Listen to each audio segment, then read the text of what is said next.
Hey, everybody, this is Mary Grothy, and you're tuning in to my podcast, Destination Remarkable, the show where I chat about my journey through life from childhood to founding 3 companies to my venture launching 2 books with Forbes.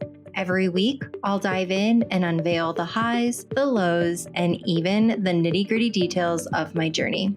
It's raw, it's real. Let's get started. Destination Remarkable. This is Mary Grothy, and I have spent the last 24 hours in a very, very deep reflection, followed by a phone call this morning with my coach, Doug. Probably long overdue. I should have reached out to him a few months ago. I have to tell you this whole story, and y'all know I've talked about Doug. Doug's been by my side for about 6 years on and off coaching, and he's helped unlock every new version of myself and really helped me understand just who I am and how to navigate that, because I'm kind of, I'm unique. I'm a handful. High capacity, high urgency, pretty traumatic childhood, and I've been like coping through success and work to try to heal from that. But I just keep repeating a lot of the same situations in my life through that spiral, but he's really helped me a lot. So my sessions ended with Doug in June, and that I'm recording this in early November of 2022. I don't know what year it is. Wow, I had to think really hard on that for a moment. I'm going to get some coffee after this recording. And when I left it with Doug, the big transition in my business had just occurred. So I'd stepped back fully as CEO. And I was really feeling empowered. I felt very clear. And Doug and I did have a couple of sessions in June. So he was with me through the initial muck and concern and fear. But then I had this beautiful reprieve. Just the first week of July, we were off. I was home. I actually got to unplug and I rested, and I felt like things were really moving the right direction. And so it was right at the time my contract for coaching sessions ended with Doug, and I've done with this with him multiple times. I'm like, our contract's up. I'm good. I'm in a good spot. I'm going to let this ride out for a few months. I'm going to be A-okay. Well, little did I know that I was about to venture into some really hard months. Well, I have pride that I battle. And during those months, like when I first started out, I was feeling really whole, very like ascended, light, luminous being, and felt very in control of what was going on and clear. My anxiety seemed to be at bay. And then July kind of got hard towards the end. And then August got really hard. And then the first week of September was an oh shoot moment when me and just like thousands of other businesses, Q3 was a bad quarter. The inflation and market, like everything it was bad. And I'm not one who likes to admit defeat or to fail or to lose. And so I just go into this motion of exhausting myself to try to fix the problem. And fast forward, we enacted our, plan B, oh shoot plan of like, what do we do financially just to make sure that we can get through this tough season? And, we were able to do that. And then we started to rebuild, and we used the month of October to rebuild. And there were just so many bright spots, like beauty coming back into our business and clients and team members, and everything was lifting, but it was balanced by like really bad catastrophic days, like the highs and lows in October. My husband started calling the company House of Roller Coaster, because one day we are like on cloud 9 and it couldn't be better. And then the next day you cannot even believe. I'm like, this just can't even happen in a business. How does this seriously happen in 24 hours? And I was too prideful to address it or ask for help. And I navigated it mostly by myself, but then I started to share some of my concerns and feelings and was like casting my anxiety on other people around me, which is not good. We talked about that on a former episode. Like, it's not okay to do that as a CEO. Like, you need to have your own outlet and not be casting this down on people, because then they carry that weight, and that's not fair. It's like you're dumping out your stuff and then you just dump it on someone else, and then they've got to figure out what to do with it. And not good, not good, not good. So here we are in early November, and things are really starting to turn around and pick back up. And in fact, the last 4 days have probably been the brightest 4 days since that week I took off in July. And I'm grateful. So I finally got to get like my head, above water again.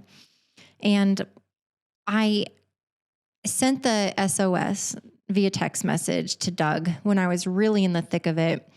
And he was not available. He was at a retreat. And so I couldn't talk to him for a few days. And I was letting myself kind of be in a defeated, dark place.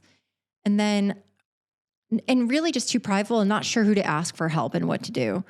So finally he came back into town and I got to talk to him 2 days ago on Wednesday night. And in that conversation, he said, just paint a picture for me and catch me up. What's going on? And I spent about 15 minutes and I dumped on him. He's great. He can take it. I told him everything that has happened in the last few months. And he said, I'm not going to respond to this right now because I need to process it. And he's a spiritual guy. So he's like, I need to just digest this and sit with this and see what becomes present for me and like how to work with you on this.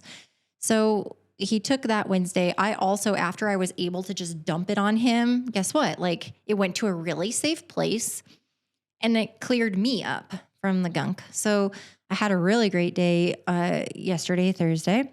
Of course, this means nothing to you in timeline because you're watching this whenever you feel like it. You might be watching this 5 years after we record it. But anyway, so Thursday was a good day and a lot of really good movement. Plus, I was just happy again. I found myself smiling and laughing.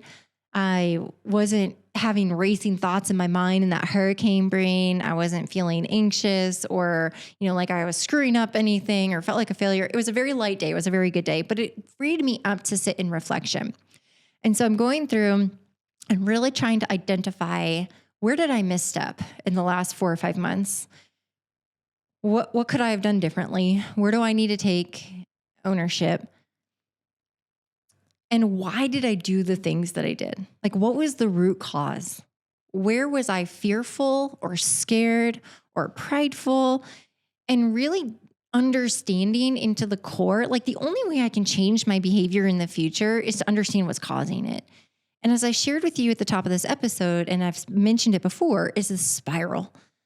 And it comes back around. So you have the high point, it's good, and then it dips. And then you got the high point again, and then it dips. And that dip for me is because I've been dealing with this for 5 years of business ownership. The dip, I'm over it. It's old. And I just don't have the emotional capacity anymore to go through those dips. I'm tired. I'm exhausted. I don't want them. I want them gone. So rather than feeling defeated and like I need to cut and run and avoid it, which is what I've done in the past when, my little traumatic state, as I need to just get to the core of it and answer it. And so today, this morning, while I drove into the office, I had the privilege of talking to Doug and it's like, hey, I've sat in reflection. I'd like to give you a little update before I hear like what you have to share with me today, what's been revealed to you. I'm like, I need to just talk to you. And I was able to piece together and realize what caused my frustration over, and really that feeling of defeat and devastation over the last few months. And really what it boils down to is that I let people down. I disappointed people, right or wrong. I disappointed people and I let people down and people were upset. And that is the thing that breaks my heart the most. And so Doug responds to that and he's like, every reaction that you feel, every emotion, all these feelings are tied to whatever happened to you in your formidable years. That is your benchmark. How you are formed mentally, emotionally during those years is what sticks with you through adulthood. So when you have those feelings, it's because something is reflecting back to you because it creates a very similar feeling of what you felt during your formidable years. So like, let's go back to that. I'm like, wow, we're going to go deep while I'm driving today, but I'm always up for the challenge. And so we went there and we were talking about those formidable years. And I've shared a lot of this with you and I'm being super vulnerable today because if I'm going to go through these trials and challenges and I don't use this platform to talk about it and help other entrepreneurs and CEOs through it, then why am I going through it? Like, I feel like God has me here for a reason. And he's given me this platform and he's given me your ears. And I need to be a good steward of that. So I could sit here and BS and tell you everything's great about entrepreneurship. And I'm going to school you on 10 different ways to scale your company. And I'm going to talk about sales and marketing and yada, yada. And I'm so righteous and talented and great. And I've done all these good things. Fine. Like, okay.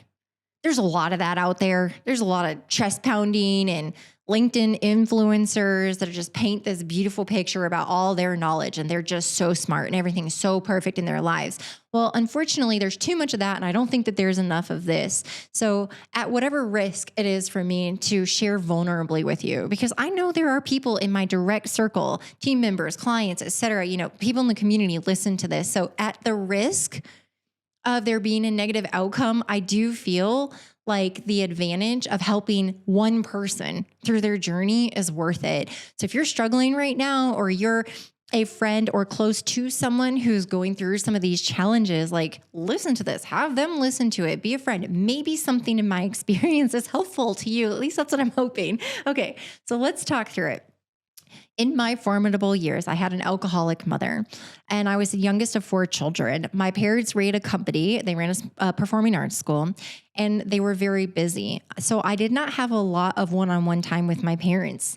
And with that of being the youngest child, and my oldest sister was 16 years older than me. And then the next one was 12 years older. They didn't have 6 years apart. I don't know the number. One was 12 years older. Maybe one was 16 years old. Okay, that sounds good. So on that, they really my second oldest sister really ran the household and raised us and did a lot of the cooking and cleaning and some of the stuff around the house and shuffling us around to this, that, and the other. And I didn't see a ton of my parents. Unfortunately, when I saw my mom, was usually at the end of the workday and she's slamming her drinks and she's drunk. And on the weekend, she starts drinking first thing in the morning. And it was just always bad. So when I had that one-on-one time with my mom, I was really craving the attention. I wanted to be loved and I wanted to be cared for. And unfortunately, the response was not of that. The response was full of hate and manipulation and abuse. And everybody and everything was an inconvenience to her, and everybody and everything, it's just always out to get her. And it made it a mission in my life to win over my mom and to get her love. And so in my formidable years, the number one thing I tried to avoid was disappointing her. One, because it usually came with a really negative consequence. Through that alcoholism, there's a lot of rage and verbal and mental and emotional abuse, sometimes physical. And I would try to avoid that at all costs. So it was almost like in a state of survivorship. I feared so badly of disappointing her and letting her down. And because the direct response when I let her down or disappointed her was those forms of abuse, I have now made it my life's mission to never let anybody down. And why? Because I have a need to be loved. Let's just be honest. I think a lot of us are wired that way. I have a need to be loved. We're humans. All humans have a need to be loved. We were wired to want and to desire and a need to be loved. And somewhere along the way, my programming was written that if I do right by her and if I do a really good job and if I read the room and I do everything on her terms, the way she wants it, and who knows, because the rules change every day, then maybe today is the day that I can get that love and that it's going to be okay. Or maybe I'll hear her say something nice and maybe it's not to me, maybe it's, about me. And when I went into sales and I did not heal myself from these wounds, what a sales career gave me was a way to heal from my trauma, which isn't a way to heal, but it covered the wound like a Band-Aid. It was not the surgery that I needed. So I would do right by people and they were happy. And then I made money. I'm like, wait a second. This is what sales is. You solve someone's problem. They're happy and they really like you and you make money. I'm like, oh my gosh, sign me up. I am going to be the best people pleaser that ever walked this planet. Watch me be a chameleon. I can solve everybody's problems. They're going to be super happy. They're going to love me, which is really what at the core I want. And I'm going to make money. So Then I started to feel really disappointed in my sales career because I didn't control the outcome. I didn't control the delivery component. So I put everything on the line, really, which was my heart, because I wanted to be loved. And my clients loved me because I bent over backwards for them. I did everything possible to influence everything I possibly could to get a good outcome. And then I made money, and I made a lot of money, FYI. So it was like programming myself to think, okay, in the professional world, if you do right by people and you solve their problems and you get a good outcome, not only do they love you, but you make a lot of money. This is winning in my definition. So when that changed, when I was working for someone else and in a sales role, and that changed and the delivery became sour, guess what happened? People didn't love me anymore. And I lost one of the pieces of the equation. They were mad at me. They were frustrated. How dare you sell us on this service? It's a joke. Look at all these issues. Look at all these bad things that happened. And that hurt me so bad that I quit my sales job, where I was making several $100,000 a year, working 30 hours a week. I was a top rep. I was so loved by my company and recognized and decorated with all my awards. But I left it because I couldn't stomach making money with someone else failing. And I realized that the only way to truly solve this problem was to create my own company. And for the first 3 years, it was pretty unbelievable. I mean, it was like clockwork. You sold them, you delivered, they loved you, and you made money. It was, again, like the early part of my sales career, and it was great. But over the last year, we've had challenges in this company, and I've talked about that. And I also feel like it's part of the process as a company matures and you add more people. As soon as the direct delivery goes out of the owner's hands, and I'm not alone, and I'm comfortable saying this because I know I'm not alone, because this past week, I had to have a really tough conversation with somebody, and she leveled with me, and she's like, this is exactly what I ran into in my own services business. You are not immune. Everybody deals with this. And just the normalization and validation took some pressure off of me, which I was so grateful for, but I hold myself to such a high standard. So over the last year and a half, we made some adjustments to our model. We actually we changed a lot from how we did it in 2020, and we experimented with some things. And unfortunately, we lost our 100% success rate. And that was such like a foreign thing for me to fail inside of my own company. But the fact of the matter was, we grew so big and I couldn't do 25 people's jobs. And I didn't have enough time to manage 25 people one-on-one and impart the wisdom and do the development and the training. Like, I had to trust other people inside the company, and I had to trust processes and outside influences and classes and courses. And many before me have walked this path. But maybe those people didn't have the traumatic childhood that I did. Because what ended up happening is, over the last year, we've had a really difficult year. And mixed, client feedback and experience from some of the things. And, ultimately it's been predominantly good. But there's been a couple of instances that didn't turn out great. And it breaks my heart. It's a knife into the heart. It's a sword into the stomach. And it makes me feel right like that 7-year-old little girl of disappointing my alcoholic mom. And I feel like an absolute failure, because the way during my formidable years that I was programmed was the way to be loved is to honor people, serve them, do right by them, and make their lives better, So over the last year, and especially in the last few months, I've had some challenges. And what broke me down and broke my heart was that I directly correlate that if they're not happy, then they don't love me. And if I'm not loved, then I'm not worthy. And I shouldn't even be in this seat. And I've done everything wrong, and I should just run away, which is a traumatic response. And so I shared all this with Doug, and we got to the core of it, and we had such a beautiful conversation this morning. And he's like, Mary, first thing you need to do is you need to remember how to love yourself. And I said, but how can you love yourself when you do bad things? Because isn't that then feeding the ego? Like, if I look back, I can pinpoint to things that I didn't do great. I can pinpoint to things I should have done differently, conversations I should have had that I didn't. And I didn't have those conversations because I was fearful. I was fearful if I had them, I'd get a bad outcome, like a client would leave or an employee would leave. Well, you know what? I got the outcome anyway. The client left and the employee left. So I got the outcome I was trying to avoid, but rather than just hitting it head on and having the conversation because I was fearful that if I admitted I did something wrong, it would admit failure and it would mean I wouldn't have a reason to be loved anymore. And if I'm not loved, then why am I even doing this? And so I share this with you, and this is so bold and risky for me to have this conversation. But what Doug shared with me this morning that I fully agree with is literally nothing that we do matters on this planet. We are one of billions of people. None of this stuff matters. None of it. None of it. Pleasing man and working for money and all of these things, like what matters is our spirit. There are eternal consequences to our being. None of this stuff matters.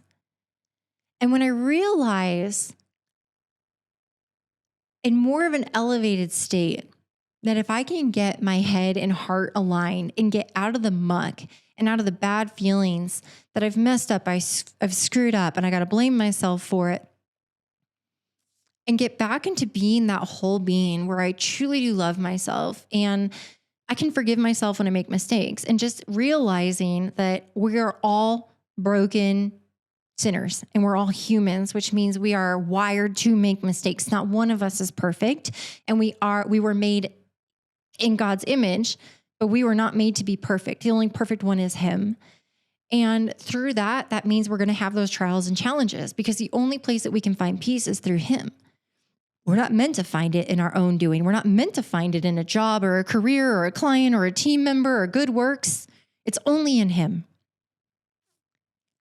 And I have put so much pressure on myself to be loved by doing good works. And I'm sharing this with you again as a bold risk to help others through their journey and hopefully not doing what I have done in the last season. Have the conversation that you need to have. Remove the fear of what if the outcome could be. I had direct feedback given to me by one of the CEOs that we were working with recently, and he was so kind and gentle in how he delivered the feedback, which I'm grateful for. And it opened up my eyes into what serving someone really means. It's being honest. It's having transparent conversations, even when they're uncomfortable. It's being proactive, not trying to manipulate or influence situations and be a magician and piece everything together and, be a PR specialist. There's a book out there I learned about today, Trust Me, I'm Lying, and talks about the manipulation in PR. And that really stood out to me. As a CEO, I think there's manipulation in our PR and how we have to communicate to clients, employees, because not everybody can handle the truth. But understanding, having the right conversation when it needs to be had is where I have forgiven myself today so that I can enter back into a state of loving myself and not penalizing myself for what I could have done differently in the last few months. I recommend you extend the same grace to yourself and forgiveness if you're in any similar state of being, personally or professionally. It's never too late to have that right conversation. And there's a lot of people out there and books out there that can help you learn how to have those conversations. So I made a decision today. Life is better with a coach. I got to get back on with Doug. I don't need to be a hero. Yes, I'm smart and I'm talented and I'm stubborn. But we were never meant to do life alone. And yes, I'm a CEO and that comes with great responsibility. But it doesn't mean that I have to bear the weight and do everything perfectly and to take all of this and then to beat myself up and be devastated and defeated and be in a state of fight or flight and these terrible emotional reactions. I share this with you in encouragement that even in those seasons that feel dark, depressive, and you feel defeated, there's a way out. I'm also learning that I do this to myself. everything that happened that put me in this downward spiral in the last couple of weeks is a direct result of my actions from a few months ago. They are the seeds I put in the ground. They are the fruit from the decisions that I made, of conversations to not have, of outside people to not consult, to try to be a hero and protect my ego and my image. I encourage you to put those things aside. As I go into unlocking the next version of myself, I'm grateful that God puts me through these seasons because I can't share them with you if I don't go through them, number one. I feel like a lot of this platform has been created because I do have the courage and I feel the calling on my life to tell you these things. Together, we can serve humanity differently if we're willing to talk to each other and normalize that we all have it screwed up and messed up and we all make mistakes. And it's tiring to try to project a perfect image on LinkedIn, on whatever social media platform, to your team, to your people, to your significant other, to your family. Golly, if we just drop it, if we just drop the show and just be humans, we might actually be able to start loving each other again with flaws and forgive each other and create community and to be okay with having tough conversations. That's my encouragement to you. It's definitely going to be my focus as I look at the next version of myself. Thanks for listening to today's episode. If you're interested in connecting with me, you can find me, Mary Grothe, spelled Grothe, on LinkedIn, Twitter, TikTok, or Instagram.